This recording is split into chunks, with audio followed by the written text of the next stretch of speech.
नमस्कार मित्रों, मैं आचार्य निम्मी अरोड़ा आप सभी का बहुत बहुत स्वागत करती हूँ अपने YouTube चैनल पर।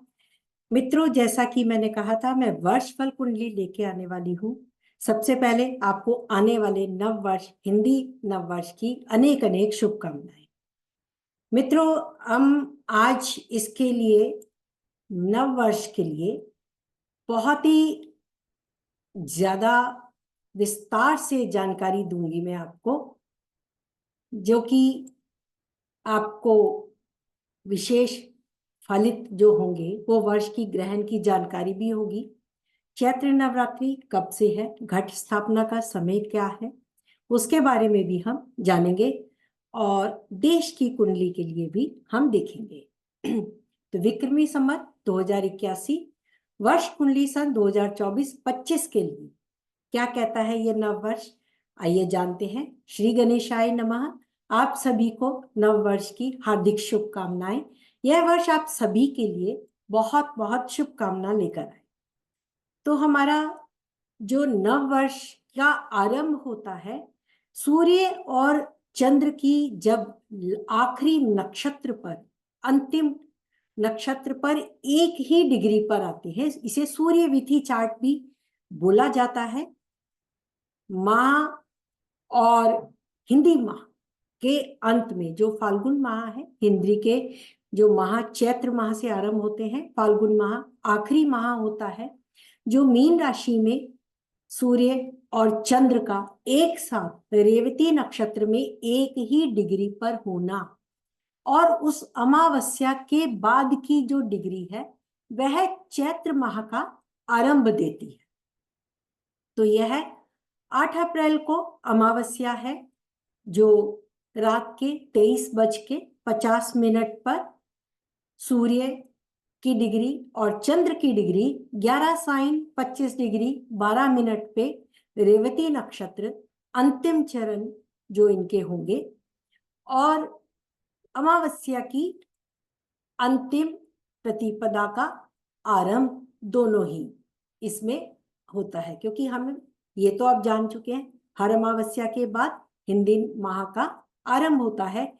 तो हमारे नव वर्ष का हिंदी कैलेंडर का प्रथम माह चैत्र माह आरंभ होता है। जो नया माह आरंभ होगा 8 अप्रैल या 9 अप्रैल की सुबह अगर आप देखें तो मीन राशि में सूर्य, राहु, शुक्र और चंद्रमा मीन राशि में, गुरु और बुध मेष राशि में, शनि और मंगल कुंभ राशि में। क्योंकि 8 अप्रैल को सोमवार है और प्रतिपदा जो देखी जाएगी वो सुबह 9 तारीख के सुबह के 5:30 के सूर्य की उस तिथि को ही प्रतिपदा मानेंगे। तो वो जो वार है वो मंगलवार है। मंगलवार यानी जिस माह, हिंदी माह का आरंभ जिस वार से होता है, उस वार का स्वामी हमारे वर्ष का राजा होगा। तो मंगलवार का स्वामी मंगल है, तो हमारे वर्ष के राजा मंगल है। 9 अप्रैल से 2081 विक्रमी संवत शुरू हो जाएगा। नए साल की शुरुआत हम 1 जनवरी से मनाते हैं, लेकिन वो अंग्रेजी कैलेंडर के अनुसार है। हिंदू नव वर्ष की शुरुआत चैत महीने से होती है और हिंदी कैलेंडर में भी 12 महीने होते हैं, जिनका पहला महीना चैत का है। अब ज्योतिष गणना के अनुसार हिंदू नववर्ष का पहला दिन जिस भी दिवस पर पड़ेगा, उस साल, पूरे साल उस ग्रह का स्वामित्व उस वार के दिन के स्वामी को माना जाएगा।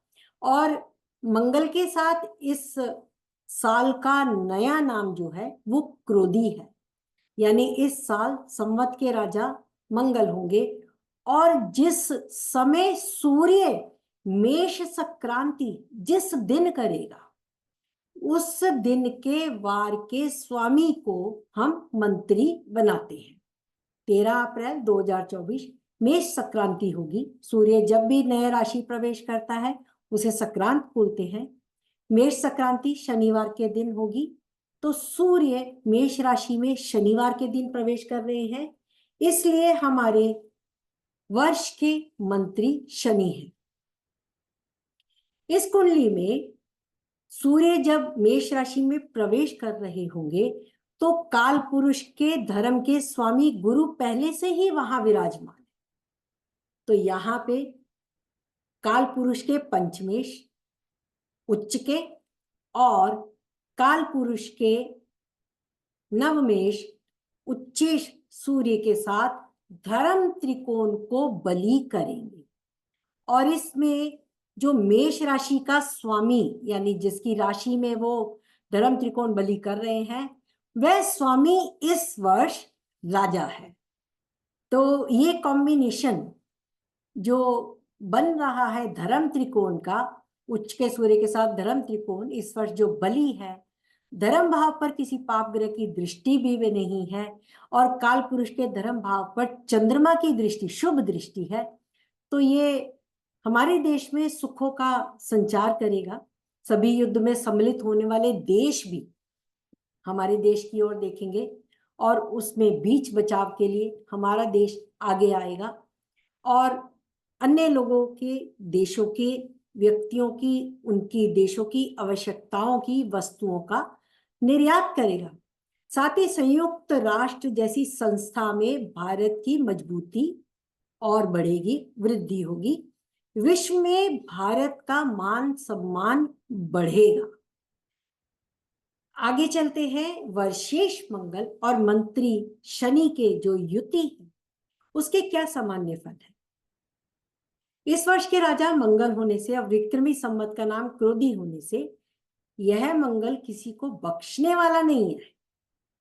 राजा है, वायु तत्व की राशि में है, मूल त्रिकोण के स्वामी और उसका उच्चेश शनि उसके साथ बैठा है और साथ ही शनि मंत्री भी है यानी सलाहकार भी एक बुजुर्ग है और ये मंगल को युद्ध पसंद है, ऊर्जावान है, शक्ति का स्रोत है।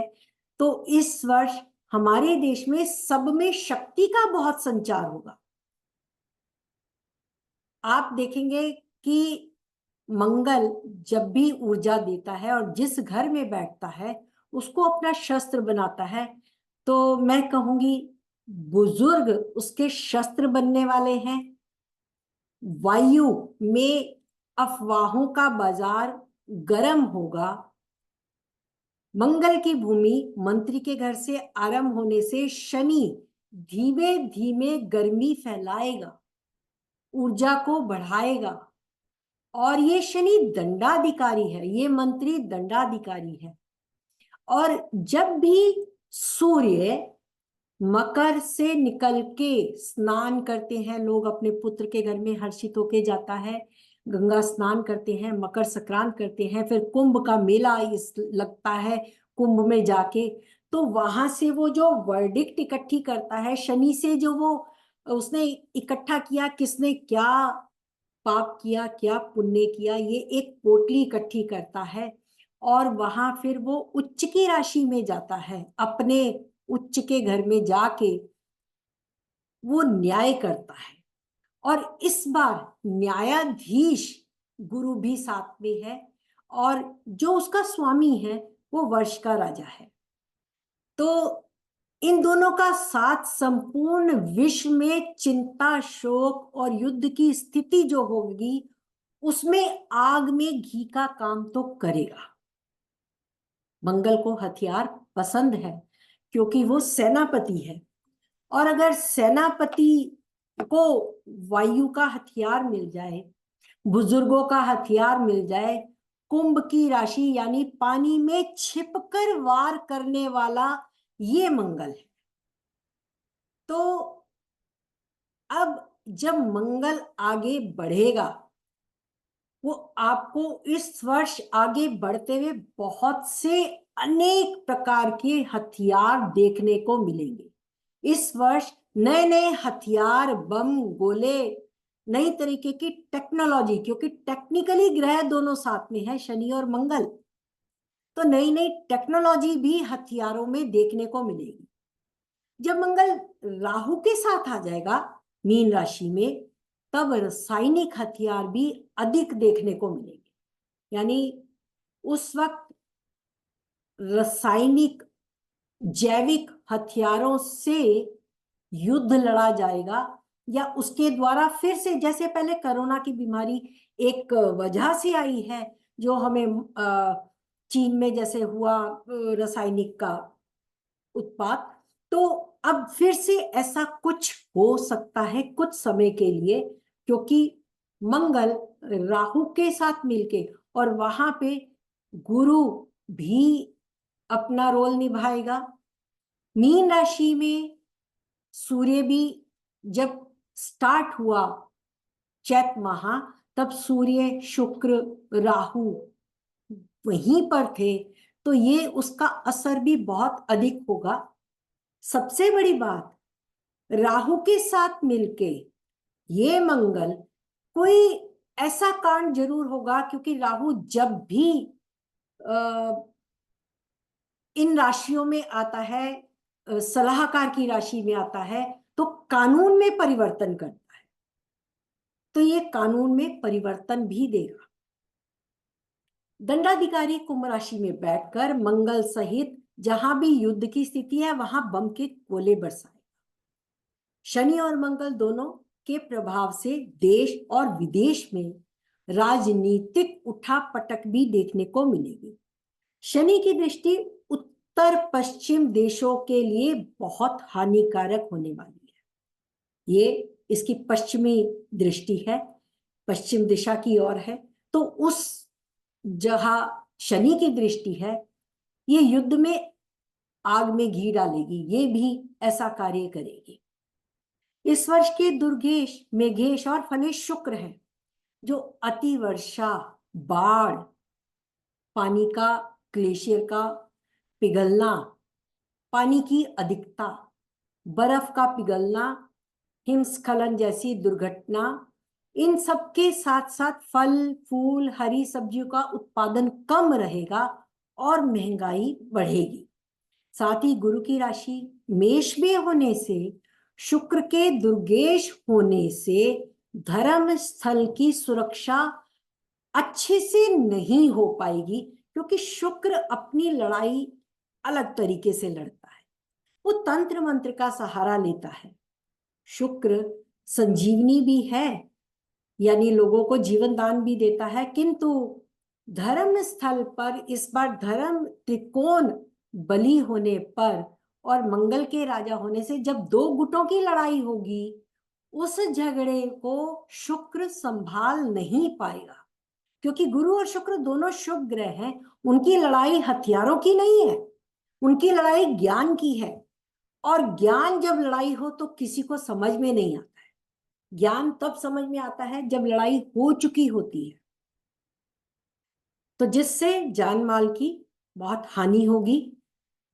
इस वर्ष ऊर्जा तो बहुत रहेगी।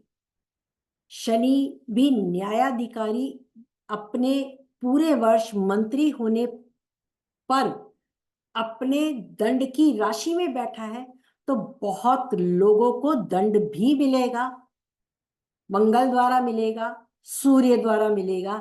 जो वो सूर्य के घर से, शनि के घर से सूर्य अपनी पोटली लेके आया है, पाप की गठरी किस किस की है, उसको दंड देने के लिए ये सूर्य सलाहकार गुरु के साथ बैठा है, और वो गुरु भी आगे राशि परिवर्तन करेगा। उससे पहले ही कहीं ना कहीं मुझे लगता है लॉ में भी परिवर्तन जरूर आएगा। बहुत सी राजनीतिक उठापटक होगी, एंड किसी बड़े व्यक्ति की मृत्यु का भी आभास दिखता है, क्योंकि कुंभ से मंगल शुक्र की राशि को भी देखेगा, और शुक्र दुर्गेश है, मेघेश है, फलेश है, और काल पुरुष में शुक्र और मंगल पति पत्नी है, यानी पार्टनर से कहीं भी पार्टनरशिप हो उससे बचने में ही फायदा है, क्योंकि मंगल बली है। अब बात करते हैं चैत्र नवरात्र की। पंचांग के अनुसार चैत्र माह के शुक्ल पक्ष की प्रतिपदा 8 अप्रैल रात को 11:50 पे है, और अगले दिन 9 अप्रैल को 8:30 पर शाम को इसका समापन होगा, यानी पहला नवरात्रा जो है वो 9 तारीख की सुबह आरंभ होगा। क्योंकि मैं पहले ही कह चुकी हूं, जो तिथि सुबह 5:30 का सूरज देखे वह तिथि उस समय मान्य होगी। तो प्रतिपदा रात के 11:50 से आरंभ तो हो जाएगी, मान्य वो सुबह होगी। और उसमें भी घट स्थापना मुहूर्त जो प्रतिपदा तिथि पर है, उसका आरंभ जो होगा वो सुबह 6:02 से 10:17 का है, जिसकी अवधि 4 घंटे 15 मिनट है। और घट स्थापना अभिजीत मुहूर्त, यानी जो लोग 6 बजे से 10 बजे तक नहीं कर पाते हैं, उनके लिए अभिजीत मुहूर्त में घट स्थापना का जो मुहूर्त है 11:59 से 12:50, केवल 51 मिनट की अवधि का घट स्थापना मुहूर्त है। तो आपको नवरात्रों की भी हार्दिक शुभकामनाएं। आगामी आने वाले नवरात्रों पे माता रानी सब पर अपनी कृपा बनाए रखे। जय माता दी। अब बात करते हैं बीजेपी के चार्ट पर। आज मैंने बीजेपी की कुंडली लगाई है। इसे अगर हम देखें, ये पहले मैं बता दूं कि मैंने ये जो डाटा है एस्ट्रो डाटा बैंक से लिया है। अगर किसी को कुछ ऐतराज हो तो मुझे क्षमा करें। ये मिथुन लगन की कुंडली है, और जब सूर्य विधि चार्ट यानी चैत्र माह का आरंभ होता है, उस समय दशम भाव में शुक्र, राहु, सूर्य, चंद्र ये सभी ग्रह यहाँ ट्रांजिट करेंगे। और कुंभ यानी नवम भाव में, बीजेपी की कुंडली के नवम भाव में शनि और मंगल होंगे, जो यहाँ से 12वें भाव को देखेंगे मंगल, 11वें भाव को देखेंगे शनि, और यहाँ पर मंगल की दृष्टि तृतीय भाव और चतुर्थ भाव पर भी होगी। चतुर्थ भाव जो पार्टनर का भाव है, यानी देश की अपोजिट पार्टी। मैं बात करूंगी अपनी चिर परिचित दशा योगिनी के द्वारा, इसे देखने का प्रयास कर रही हूं। योगिनी में सिद्धा की दशा चल रही है। सिद्धा क्योंकि जन्म इस कुंडली का 6 अप्रैल 1980 मून की दशा ज्येष्ठा से हुआ है, तो इस समय 2024 के समय सिद्धा की दशा जो 2023 से चल रही है 2025 तक, आगे वीनस राहु आएगा, आगे बढ़ते बढ़ते ये 2030 तक चलेगी। तो ये मैं देखूं तो वृषभ राशि की है, और ये वृषभ राशि में नक्षत्र स्वामी चंद्रमा अपोजिट में ही बैठे हैं, डेबिलिटेटेड हैं, जो मानसिक संतुलन दे रहे हैं स्मार्टली बिहेव करा के, यानी बुद्धि बहुत गहरी सोच में है, बुद्धि पर गहरी सोच है। शुक्र पर मंगल की दृष्टि जो वर्ष के राजा है, पीड़ा यहां भी दिख रही है। और मंगल हमारे मित्र पड़ोसी देशों की ओर भी देख रहे हैं, जहां पर राहु, जुपिटर, शनि पहले से विराजमान है, और शनि पर शनि की दृष्टि, यानी हमारे देश की उठापटक में कहीं ना कहीं विदेशी हाथ भी होगा, ये भी यहाँ पे दिखाई दे रहा है। और मंगल शत्रुओं का, अपोजिट का, या अपने बीजेपी अपने सुखों का नाश करने का कारण स्वयं होगी। कहीं ना कहीं अपनी खुद की गलती के कारण उन्हें कहीं परेशान होना पड़ेगा। कुंडली का चतुर्थ भाव सुख का भाव, शुक्र से चतुर्थ भाव पहले ही पीड़ित है, प्रोग्रेसिव लग्ना का, योगिनी का। और मंगल से देखें जो देश की कुंडली का, वहां से मंगल भी उस लगन को पीड़ा दे रहा है। तो इस वक्त बीजेपी की सरकार में परेशानी का समय बहुत अधिक चल रहा है। आगे वीनस राहु जब आएगा 2025 में, तो 25 तक गुरु यहाँ आ चुके होंगे, और 12वें भाव से शत्रु राशि से चतुर्थ भाव को देखेंगे, अष्टम भाव को देखेंगे। और मैं कहूंगी 2025 में भी ये वीनस पीड़ित होगा। शनि जब ट्रांजिट कर जाएगा मीन राशि में, और राहु यहाँ बैठे हैं। यहाँ का राहु अभी चैन नहीं लेने देगा, यह अभी परेशान करेगा। तो 2024 के साथ साथ 25 अधिक परेशान करेगा। अभी गुरु थोड़ा संभाल लेगा, पर 25 में परेशानी अधिक होगी। अब हम बात भारत की करते हैं, देशवश। हमारे देश की कुंडली में अगर हम देखें तो मीन राशि में जब हमारा चलेगा, चैत्र माह आरंभ होगा, या अगर मैं सूर्य का भी देखूं तो सूर्य यहाँ होगा, तो आप देखिए भ्रामरी की दशा, फिर से योगिनी की दशा में लगाऊंगी, जो हमारे पिछले वर्ष से कंटिन्यू चल रही है। ये भ्रामरी की दशा है, कुंभ राशि की दशा है। कुंभ में इस वक्त शनि और मंगल चल रहे हैं, जो भ्रामरी के लॉर्ड हैं मंगल, इस वर्ष वो राजा हैं। यहां पर भी देश की कुंडली के पंचम भाव को मंगल दृष्ट करेंगे, और देश की जनता पर मंगल का क्रोध भी होगा। जनता इसका भुगतान करेगी, और देश का राजा भी पीड़ित है। देश की सत्ता में उठा पटक अवश्य होगी, क्योंकि भ्रामरी जो है वो नक्षत्र लॉर्ड जुपिटर और केतु की है। केतु दशम से दशम में बैठे हैं, कुंडली के मंगल से छठे में है, गुरु कुंडली के मंगल से पंचम में है, और कुंभ से नवम में है।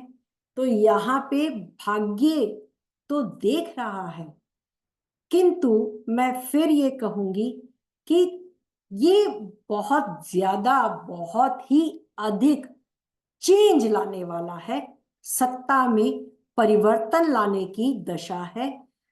ये भारत में देश की जो इस समय सरकार है देश की, उसके ऊपर वाकई में बहुत बड़ा कष्ट है।